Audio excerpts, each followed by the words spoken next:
Welcome to the Financial Fun Podcast with your host, Tammy Johnston.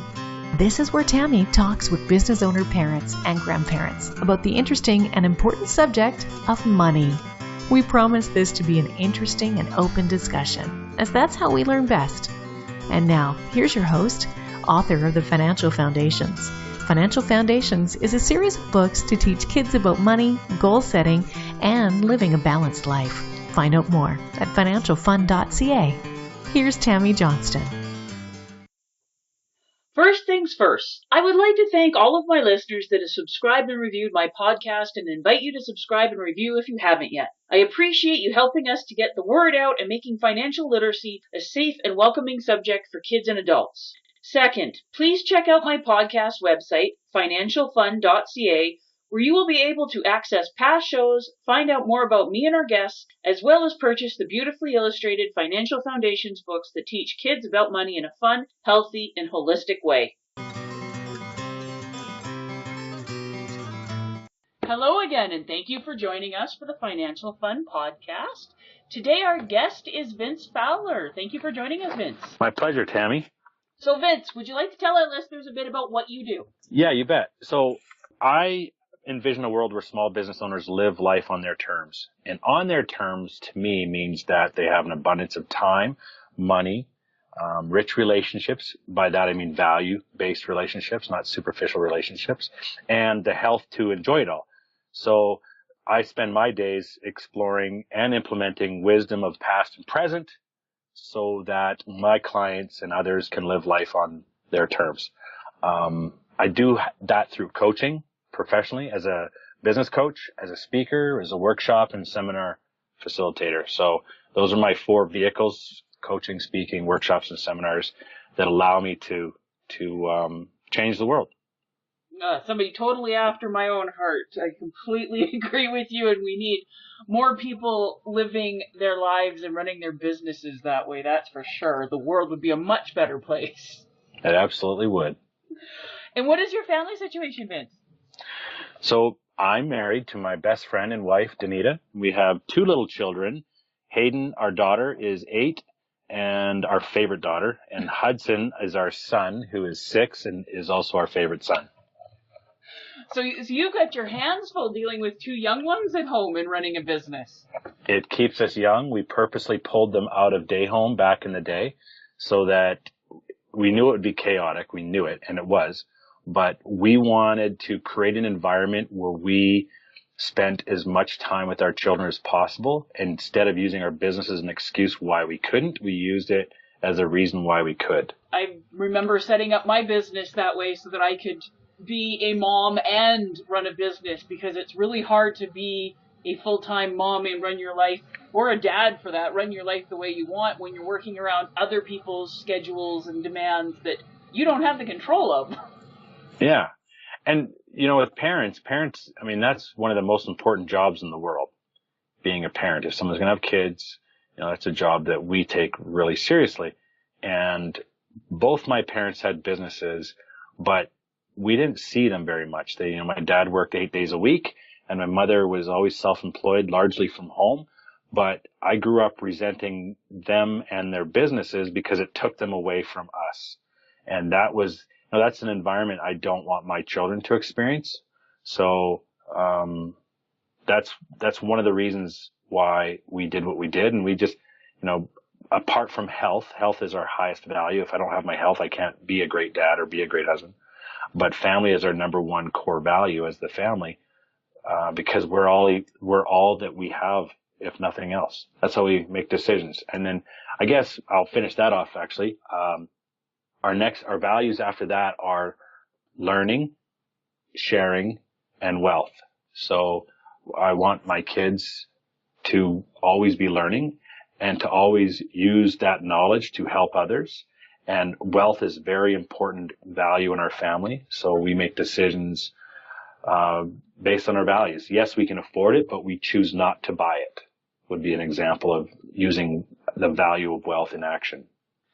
I like that you're so very clear. Like, everybody talks about their values, and most of the people in my world, for sure, being business owners and very personal growth-minded people, we're aware of them, but very few people can go, okay, yes, these are my goals and my values in order. And the fact that you talk about them with your kids and stuff all the time, I think that's absolutely fabulous. We want them to make, thank you, we want them to make decisions based on values. I think anytime any person or company or organization makes decisions that when they don't filter those values, when they don't filter those decisions through their values, I think that's when people run into trouble. So, when we stay true to our values, so, family being a core value, someone will say, hey, can I have your time? Can we meet at X time? Now, if just making money in my company was the number one driver, I would say yes. But I say, well, no, I don't work weekends and evenings because my family comes before that. So I've always been very strict with my coaching schedule not to compromise my weekends and evenings. So I had that for my family. Secondly, I've constructed my coaching schedule to allow me to always have Friday and always have Monday off, which allows me to volunteer at my kids' school, which allows me to go to sports day, which allows me to, whatever. It allows me to do things with them because if kids have all these, when teachers have PD days, kids are going to be home again. And those PD days are almost always a Monday or a Friday or both. Yeah, or both. So, my daughter's off on this Friday, and I'm going, how do people who, quote unquote, run normal lives deal with all of that? Yeah. So that's how I use the core value of family in action. And for anybody listening, it's, first define the values, but then tell me what those values look like in action so I can recognize the behavior. Well, values is when I'm working with people and teaching them, your values are your compass. When you, like you said, put your decisions through them, are you on track or are you off track? Correct. And more people need to be thinking that way. But with your kids being so young, and like I said, you are so upfront and able to articulate it, what are your kids noticing that are different from how you and your lovely wife are running your household and making your decisions, looking after things, compared to like the kids that they're going to school with that are more normal? So a number of things. Our kids call us out on things all the time. And I believe it's because we have these value-based conversations. So we are always commenting on how important health is. So if my kids see me eating something and they think it's got sugar in it, both my kids look for sugar on the nutrition label. And there was a time when sugar really affected my health a couple of years ago. So they would say, Dad, that's got too much sugar in it. You shouldn't have that. Or if it's sleep, they'll ask me, did you get enough sleep last night? Or they know that play is really important for creativity. And so they'll ask us like, hey, we haven't played yet today, So they participate. Now that they're 6 and 8, we're having real conversations with them. And it's a lot of fun, because they're engaged. I would never have in my youth had called my parent, hey, Dad, I think you're having too much sugar. Should you be eating that ice cream? I'd probably get the backhand saying, hey, none of your business. Or if I called my parents out on sleep, they'd say, well, look, we didn't get sleep because we have a business to run. Whereas my kids know that if I don't get my sleep, it will affect the business, right? They see it the other way. There's a big difference between how we were raised in our generation and the things that we have learned and are now able to put into play for our kids. Yeah.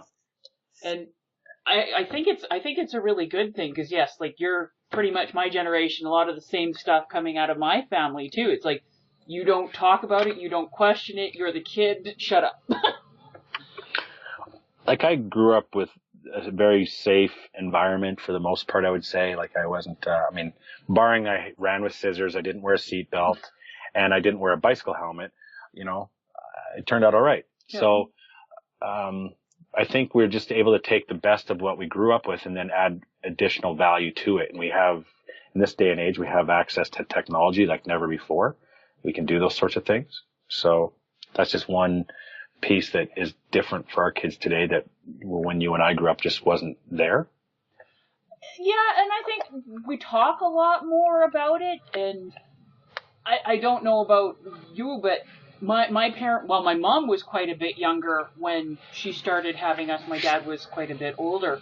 But my husband and I, we were definitely much older when we decided to have our daughter, and much more established and able to make a conscious decision to have kids rather than always running around. And like, my parents worked so hard, and they were always just working to like keep food on the table and the roof over our heads and all of that. And that's where their priority was, and it had to be. Where with my husband and I, like I said, we waited till we were older and better established, and it's been easier for us in a lot of ways because of those things. Mm-hmm. Yep. So you said that wealth was definitely one of your goals and one that you talk about with your kids. So when you're talking about like the wealth value and stuff, what are some of the discussions you have as a family? So, yeah, our value of wealth, again, is always the abundance of time, money, and rich relationships, and the energy or health to enjoy it all. Yeah. So how we do that, especially in terms of money, is our kids will ask us for things, and they figured out now that we can afford certain things. You know, we could eat out every night if we wanted to, and our kids will ask us, hey, can we go out? And we say, well, no. And then my daughter would say, well, don't we not have money? And of course we have money. Well, then why don't we do it? Because we can make a more nutritious meal at home, and it keeps more money in our pocket. So we can have that conversation with her. When it comes to saving or for things, you know, she'll say, hey, I want that. And I said, great. You know, in the beginning we still say, well, who do you ask? And she, I know, Uncle Rob, which is my wife's brother.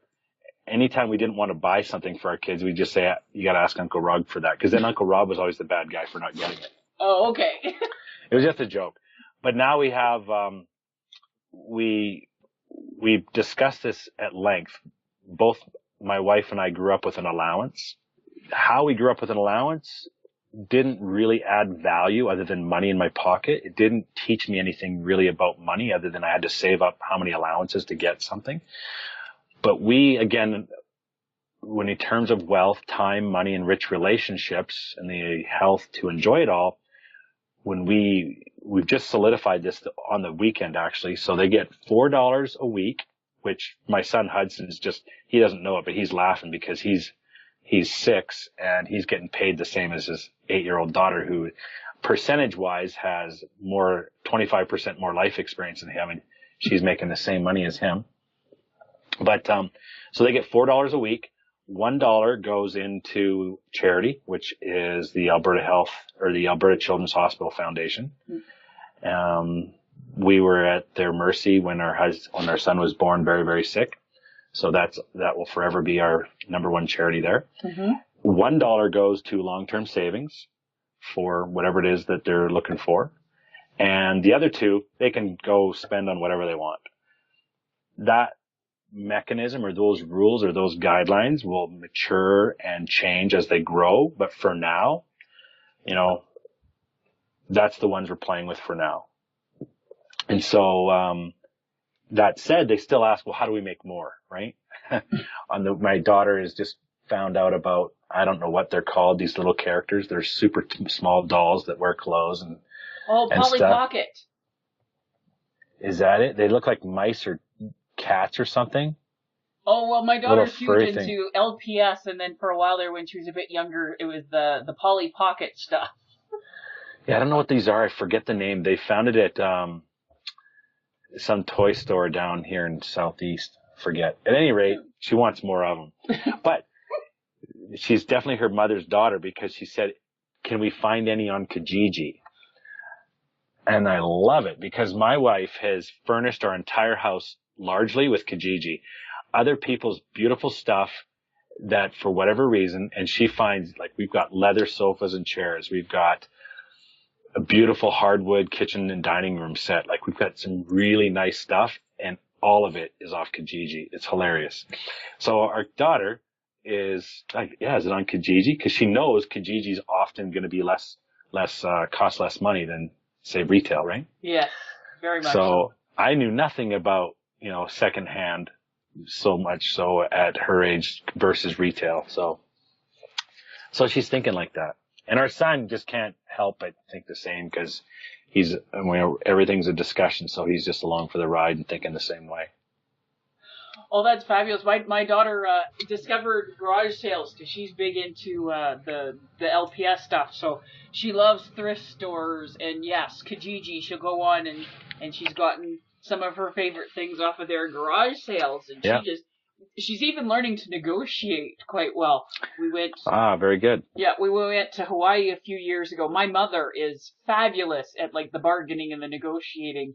Yeah. And I said, you got to go watch Grandma. She's really, really good at this because they have this. It used to be the Hawaiian marketplace, but they're tearing that down and turning it into condos or whatever. But they still have this shopping area where there's the different carts and stuff. So my daughter thought it was fabulous to learn from Grandma on how to negotiate.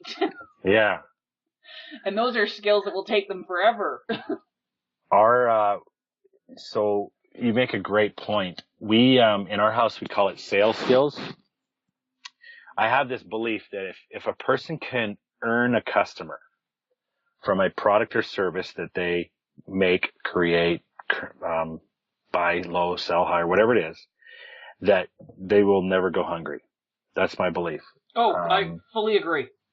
So we always encourage them to, negotiate terms, right? And it started off with, my daughter would say, well, can you read another book? Now, in my mind, when we went to bed, you bet I'm reading 2 books, but I only told her 1. So she will try to sell me on the idea that I should read another book. So sometimes I make it easy for her and sometimes we don't. But the lesson learned is you don't get if you don't ask. So, but you have to I said to my daughter, you just got to make it win-win. You got to make it so there's a benefit to me and a benefit to you. If it's just a benefit to you, it's not win-win. It's, you're not going to influence me enough. So she works very hard at 8.5 to get her way. And we'll tell her, great job, Hayden. You're right on the money. You're just not going to win this one today, but tomorrow try again. And she will remember, hey, tomorrow, hey, Dad, you said. So she just picks up where she left off. Yeah, and those are skills that kids are naturally very good at, but unfortunately most families and society and school train that out of them. Correct. And does it such a horrible disservice. Here's something very interesting. I was reminded of it on Friday. As children, we are born with 2 fears, the fear of falling and the fear of loud noises. Everything else we teach them. Everything else they've learned because we, or the system or whatever, has taught them. So we do our best to not let our negative story become their story, and we do our best to undo whatever we think the school may have done. And so far, I think everything's fine, but it'll get to a point where I think we want them to continually think entrepreneurial, to continually think of is there a better way instead of saying, well, I guess I'm never going to get that toy, that class, that widget, whatever, is okay. So how else can I get it? How else can I earn it? Yeah, the ability to learn how to solve problems and negotiate the world on their own. I just finished watching a really, really good TED Talk about a woman who's speaking all about how overparenting and the helicopter parenting is really, really harming our kids because we're not letting them grow and learn who they are and how to look after themselves and do simple basic things like chores. Because so many people, we want the best for them, so we're giving them these checklist lives, and parents are always interfering, and rather than letting the kids make their mistakes and learn things on their own and how to deal with their emotions and negotiate and sell and take care of themselves. It's kind of like putting wild animals into captivity. If entrepreneurs and parents raising children, if we overparent, helicopter parent, it's no different than taking a wild animal and putting it in at captivity and then expecting it to survive on its own without them.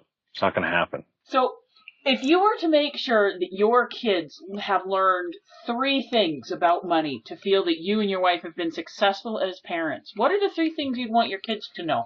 Number one, don't burn money. Physically, do not burn it. They see it in the movies. Pablo Escobar used money to stay warm on a cold night. He had millions stashed away in the wall. I would encourage them not to be in that situation where they'd have to burn their drug money to stay warm. But the lessons I want them to learn is, unlike time, we can make more money. We can make mistakes with money and make more of it. Whereas time, when we lose time, we've lost it, we don't get it back. Time is a resource that we're losing. Whereas money, I want them to take certain risks. I want them to calculate risks. I want them to look at data, but I don't want them to be afraid to spend money on something or invest money into something because of some sort of unknown fear. Instead, what can you measure before you make the decision? What data can you find before you make your decision? How long are you going to spend that money until you realize I'm throwing good money after bad? So that's really, at the end of the day, the biggest lesson we want to know about money, and to understand that we can make more money when we have some money. Having zero money is not helpful. So you can get going. It's kind of like trying to start a fire in a monsoon. Sooner or later, you're going to create heat, but it won't scale very fast. Whereas if you can keep the fire going, in other words, manage cash flow, manage expenses in their life, they don't have to have the best of everything at that point in time. What can they make do on? In other words, open up Kijiji or, some buy and sell on Facebook, get resourceful. And make do so that they can survive the inevitable lean times in their life. Anybody can enjoy life when money's plentiful. It takes patience and awareness to get the most out of life when money is not very plentiful. Does that make sense? Oh, completely. And I think actually through my experience personally and through dealing with clients and businesses for years, it's really important that they learn that resourcefulness and how to get through the lean times. Because I've seen businesses that destroyed themselves because they had too much money and they never had to be resourceful or actually think about what the problems were. They just kept throwing money at it until it ran out of money. Yeah, when you start with nothing or lean or you have those times, you have to think about, okay, how can I solve this problem without money? And those are vital skills to have in life, in business, and in everything. My parents, the more I reflected on your topic, the more I thought and ideas came by. But my parents were really good in a few ways. They when it came to the allowance, they created a mechanism so I could always earn more. Now, we lived on a hobby farm, so there was no shortage of work, and a lot of work tasks had a dollar figure associated with. Some work tasks had none. You just, part of your job as a family member meant I just had to do this. But another thing was that they would say, if you want of anything, you will pay half. It was a big purchase. It was a brand new 10-speed bike. So they paid half for that. They paid half for my motorbike. On my motorbike, they would pay half of the maintenance as long as the maintenance wasn't from reckless driving. Yep. And it was just normal wear and tear. I was responsible for my own gas. So it gave value. When I noticed there was a few kids in my class that when they hit 16 or when they graduated high school, they got brand new cars. And I worked at a private school a number of years ago where that was the case, where kids would get a brand new car for their birthday. Anything from a brand new, say, Toyota pickup. In one case, this one person, she got a Discovery Range Rover for her 16th birthday. So, and everything in between. My kids will never get a brand new car for their birthday. My father helped me buy my first car. It was $400. It was a Buick Skylark, a 1975 Buick Skylark. It was blue and rust. It was a beautiful car, yep. 2-door. And I loved that car. I took great care of that car because I couldn't drive it off the property until I paid him back for it. So I did. But I loved that car right up until I crashed it and rolled it and destroyed it. And that's why my dad didn't give me a brand new car or let me drive his car. I don't lend I've never been willing to lend my vehicles until I understood insurance and who's got it and who doesn't. And if someone wants to borrow my car and I understand the insurance coverage, then I'm covered. It's just a vehicle. But my children will pay for their own car, and they'll know it long before the day ever comes that they need to have it. Well, when kids have to work for something or financially contribute and all that, they appreciate a lot more, and they understand where when I was first working in the independent side, our office was right behind Western Canada High School, and you'd see these like 16-year-old kids driving Mercedes and brand new Porsches and all this stuff, right. And they couldn't drive to save them lives, and they didn't work for it. It was just given to them because their parents had the money, and in a lot of the cases, the parents threw money at them and gifts and cars rather than ever spending any time with them. And I'm going, yeah, that's not healthy on any level. I don't view that as healthy parenting at all. No. I drive a Mercedes, my daughter will one day want to buy a car, drive mine or whatever, but she will know what she has to do to be able to drive any vehicle, regardless if it's a Mercedes or not. Yeah. That's a lesson I learned from my parents. Like, parents work really, really hard for the things that they have, the money they earn, and they know that and because they work so hard for it, they take such great care of it. And the teenage brain doesn't understand I forget the exact language. I learned it from my sports psychologist. Our brain doesn't have the ability to reason. That part of our brain is not fully developed until we're 21 years old, roughly. Yep. Which means when my 16-year-old goes out and speeds and get a speeding ticket, they think it's the police officer's fault and their speed camera, and they just have no ability to reason with, action versus consequence, right? So while they're experimenting with speed, it won't be in my vehicle, it'll be in the one that they paid for. Yep. And if they crash it, hopefully they don't, they'll crash their car, hopefully, and not mine, because that's what I did. I crashed 3 cars, but completely wrote one off. But I learned my lesson that what I work for and what I value more, and I take better care of it if I've worked for it, versus here you go, here's doesn't matter if it's a car, it could be Flames tickets. I've given Flame tickets away and only to find out that they actually never used them because there was no value in the gift.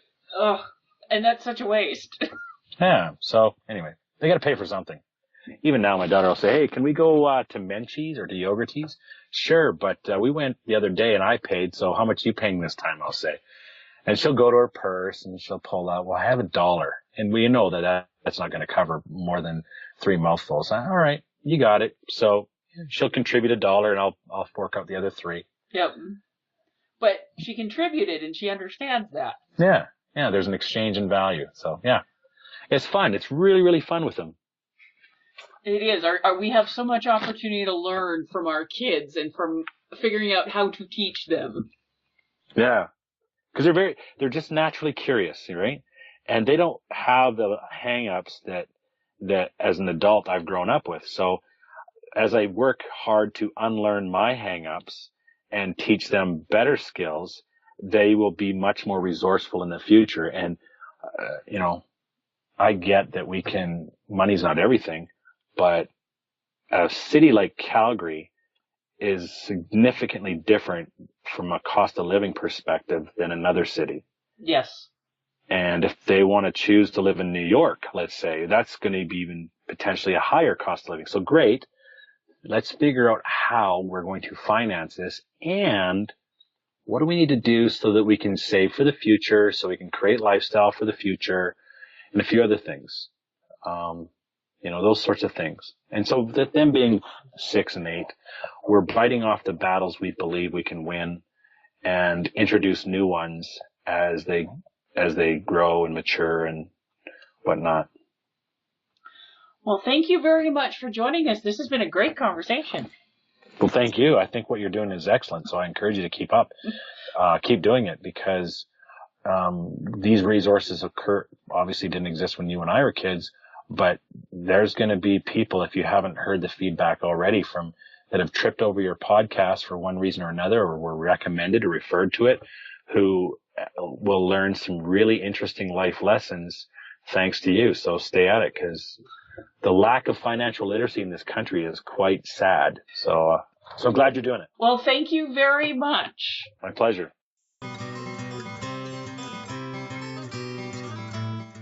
Before we leave each other, I would ask all of you listening to please subscribe to and rate my podcast. A review would be most appreciated, and feedback is always welcome. Whether it be a comment, future topic suggestions, and/or questions you or your kids would like to have answered in the Ask Tammy column on the financialfund.ca website. Please feel free to check me out on Facebook at Financial Foundation's Children's Books, on Twitter at Financial Fun, and Instagram at financial.fun. Thank you for joining us for this episode of the Financial Fun Podcast. Join Tammy Johnston again next week. For more information, please visit financialfun.ca.